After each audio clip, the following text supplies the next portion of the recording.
Well, hello there, gorgeous soul tribe. Welcome. I'm not an astrologist. I say this often. I'm not. I'm not qualified to talk about astrology. But there is something, a conjunction occurring today. You all know it as the new moon. The moon and the sun are conjuncting in Taurus. And I do feel qualified to talk about this because what I'm focusing on here is the aspect of a number. And I have done in-depth study into numbers. Not so much numerology, although I'm fascinated by it and have studied quite a bit into numerology. But my guides have helped me with, they use numbers as a means of communication, and the universe does this. So we could say guides, we could say universe, we could say the creator, higher being, whatever it is you want to call that universal source. I am helped by them with numbers. And when I see repeating numbers, I don't just go, oh, well, it's angel number 333. It means, that I should ask the angels, or 444 means protection. And it can. It absolutely can. And, 888 is a new beginning, and 10s are the end, and 1010 is stay on the road you're on. We can go on and on with, the different things that different people claim that numbers mean. But when it comes down to it, there are some universal, and I say universal as in our planetary, we use universally. And one of those numbers is 321. And we all know it's 321 blast off, right? Well, today, the moon conjuncts the sun in Taurus at universal time the universal date will be May 8th, and the time is 321. That's huge. That's absolutely huge. And you can go listen to some astrologers and see what they have to say about it, or watch the tarot readings and see what they have to say about it. And everyone's like, it's new, it's abundant, we've got this great stuff going on. And this is true. This is a new abundant beginning, a new beginning in abundance. Not just us Taurians, but all signs. This is going to affect all signs. But with Venus sitting there too, it will rule those things that are true to the heart of Taurus. So money and love and beauty and comfort, the earth, those sort of things. The main energy I want to bring forward here is, it's 321, which is to have the new moon occur at 321. The universal time of 321 is, to me, mind-blowing. But I would like to say that it's not just mind-blowing and a leap into a new beginning. It's there's no going back. And what I mean by that is, and I'm not a gamer. My husband and I, my ex-husband and I, back in the day, we played like Mario, Super Mario. And there's one thing that I can compare this to in the gaming, because I know so many people game, and that's when you finish a level, you move forward to the next level. The level that you have completed is done. You don't go back to that if you lose a life trying to get past the next level. When you lose a life trying to get past the next level, you go back to the beginning of that level that you're trying to complete, not back to the beginning of the game. And that's what this 321 is about. 321, you have stepped forward. Congratulations. You have leveled up. Watch for the number 886.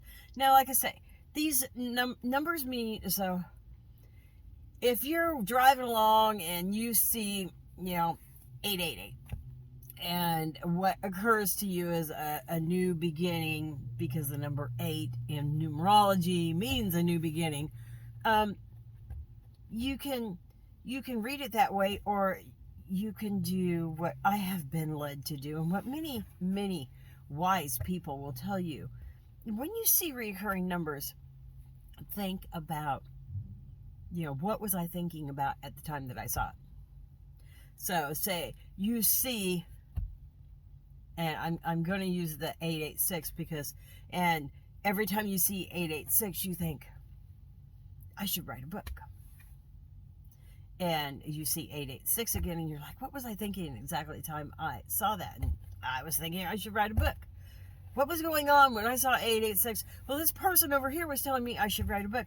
That's the universe. That's the universal energy speaking to you. And so for you, that number means, I should write a book. Or, whatever it is you were thinking at the time. 886 for me is you have leveled up.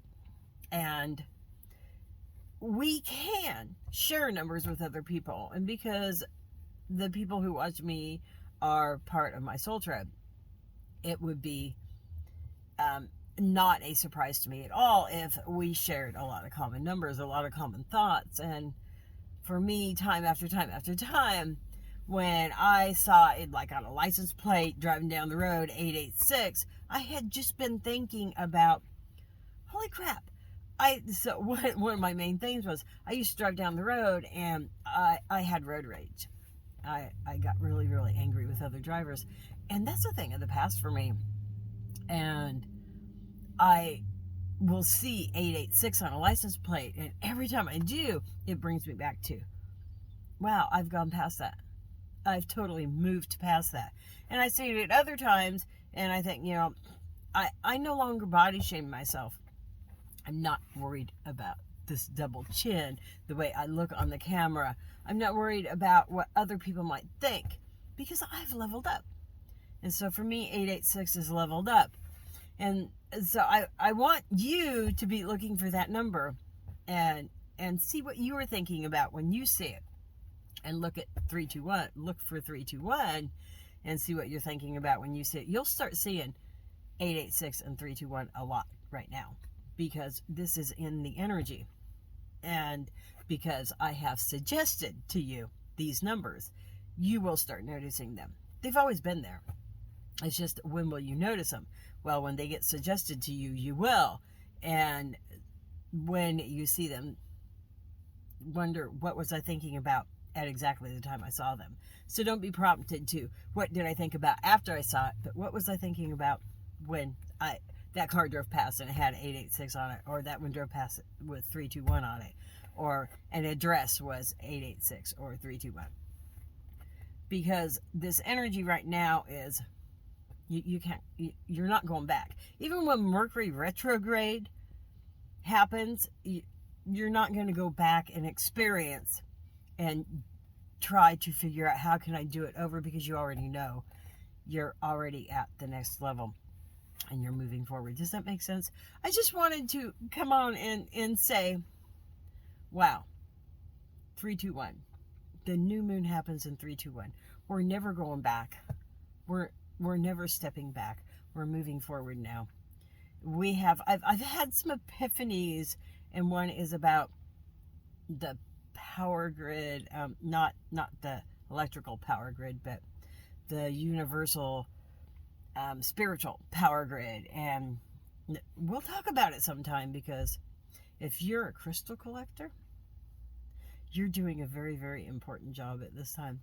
You're placing crystals where they need to be placed for the fifth dimension actually to take place right here on Earth.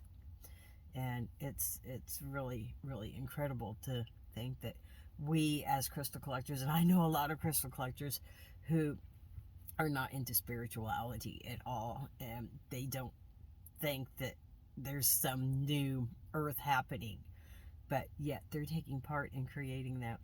So kudos to all you crystal collectors out there, and watch for the numbers. And I don't know if this made any sense to any of you, but hey, I felt so drawn to come on and talk about it, and so I did. And let's just reach over here. I've got this deck sitting here, and let's just cut it and pull a card. And we have the Seven of Wands. You are where you're supposed to be. You're holding your ground, right? You may have things come at you, but you're holding your ground. This is, I love how it almost, he's elevated, right? He's elevated above the others that are holding these other wands, and he's holding his ground. This is you. You're holding your ground. You have leveled up, and you will never go back below this ever again. Anytime you fall, or anytime you think you fell from now on, this is as far back as you can go. Just like in the Mario game, you'll never go further back. You can come back to this point, but you'll never go back before it again. Pretty cool. From my heart to yours, I love each and every one of you. I thank you for being here, and I'll see you again next time. Bye-bye for now.